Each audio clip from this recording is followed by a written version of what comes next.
Hey guys, today I've got a very rudimentary beginnings of a Tamiyo Inquisitive student, and I can't remember what the other side is.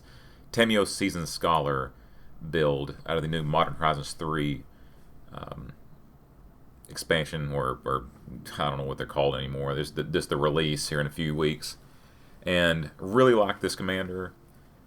I've seen a couple people put YouTube videos and maybe I think an article about it.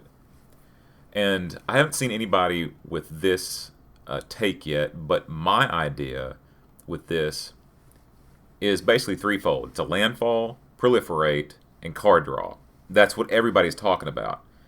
But I haven't seen anybody that's come up with I'm sure most people are trying to figure out how to do it, but laying this down, flipping it, and embleming it the same turn. Like, don't leave this out there. Especially, first time it happens, people may say, oh, cool card, read it and not realize what it does. The first time you do it, after that, you're going to have to do it fast. You can't leave this out very long. Or people are going to kill it. They're going to mulligan until they got removal for this. Nobody wants to see anybody draw half their deck. Nobody does.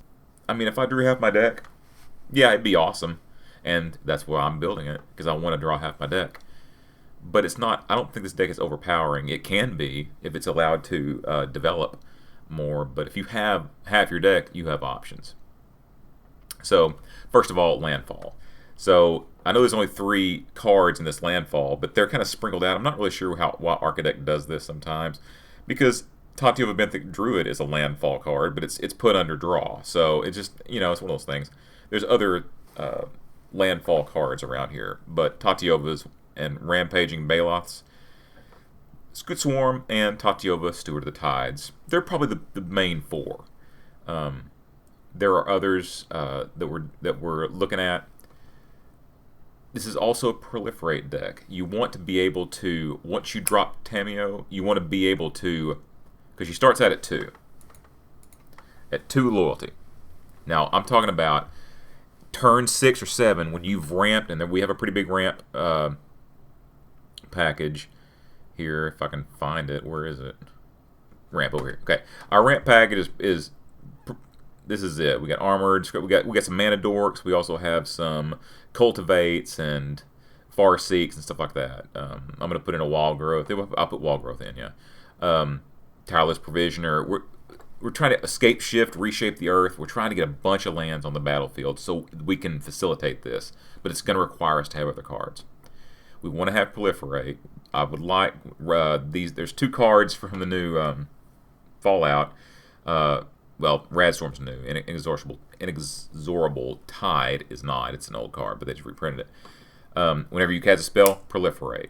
That's going to be huge. If we can have this down, and I can lay down some of these little bitty draw spells that we have, like, I don't know, Brainstorm. Brainstorm's what's going to flip her over. When you lay her down, play Brainstorm, she flips over, boom, we're already here. For 2 mana, in our turn, we've already got her flipped to her Planeswalker side. Now, all we have to do is proliferate. We have Evolution Sage. Whenever a land comes into battlefield under control, proliferate. Man, if we can get that down, or have that down, and then we Scapeshift, she's gonna flip. She's an emblem right there. And she's probably gonna go above 7. So when we do the emblem, we'll still have her out. We can use these abilities next round if we can keep her out. But if we don't, we can be able to flip her back over pretty quick anyway. So and plus at that point we've got half our deck in our hands. At that point, I don't really care. Psychosis Crawler is another one of those things. If we have Psychosis Crawler out and we Scapeshift, or we do some of the other crazy stuff with land, people are going to start losing life like crazy.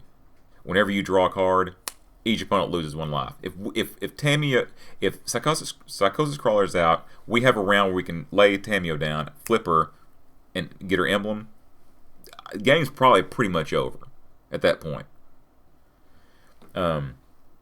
This is just our. I know that the Sylvan Awakening is listed as a finisher, and it is, but this is like for the end of the game. This can end the game really quick. But we need to focus on protecting our board.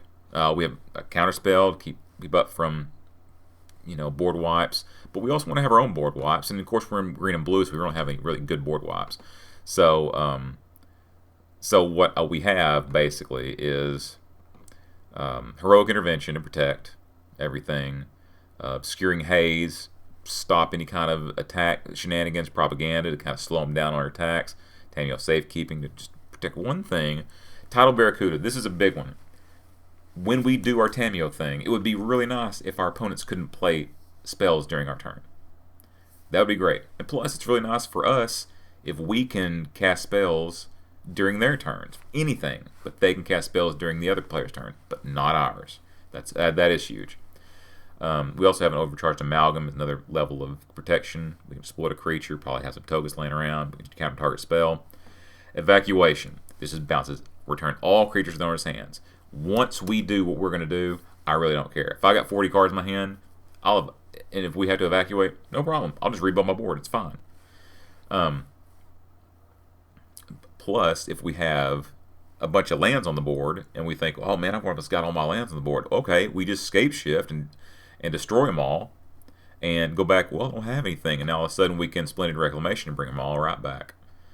And we're going to get all those triggers after we've got our stuff back down.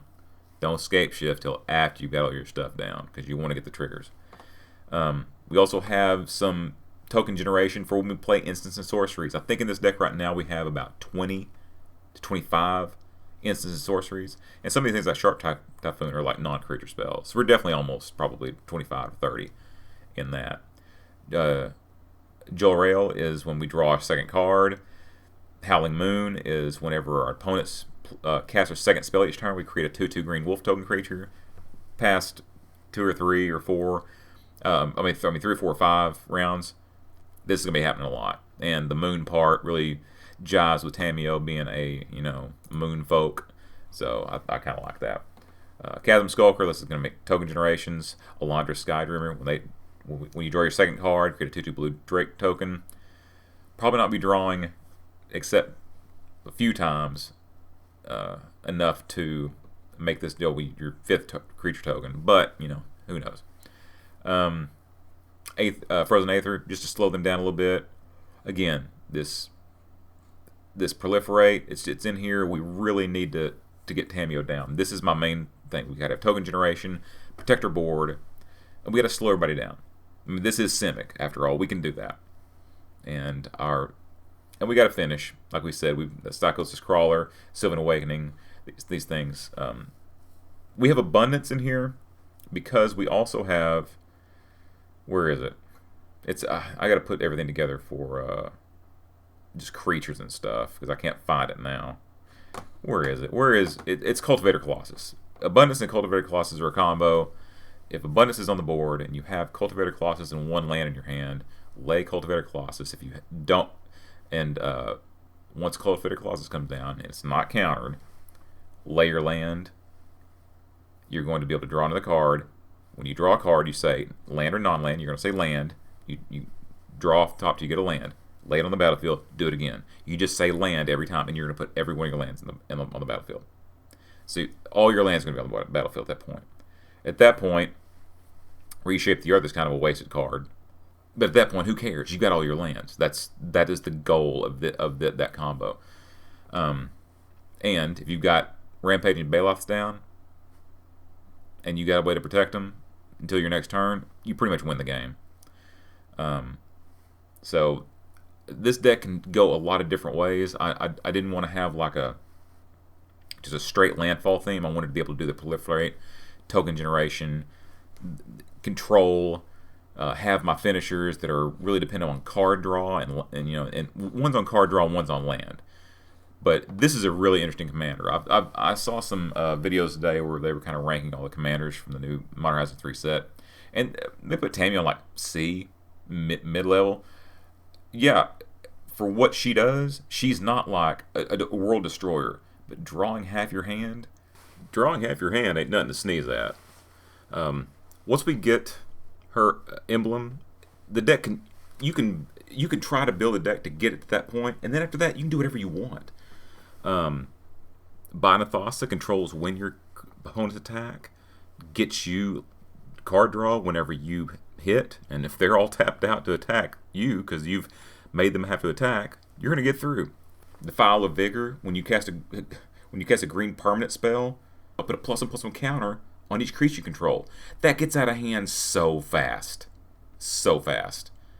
So anyway, let me know what you think about this, guys. If you have a suggestion for a card, or maybe a way to build this that I haven't thought of, put it in the comments. I'll respond to all comments. I try to anyway. And maybe there's a card out there that you think, man, this would be perfect in this deck. Put it down there. I'll try anything. I'll give you credit for it. Even when I wrecked my play group, I was like, hey, man, this dude on YouTube showed me this. He really gets all the glory for this. Anyway, I'll talk to you guys later. Have fun deck building.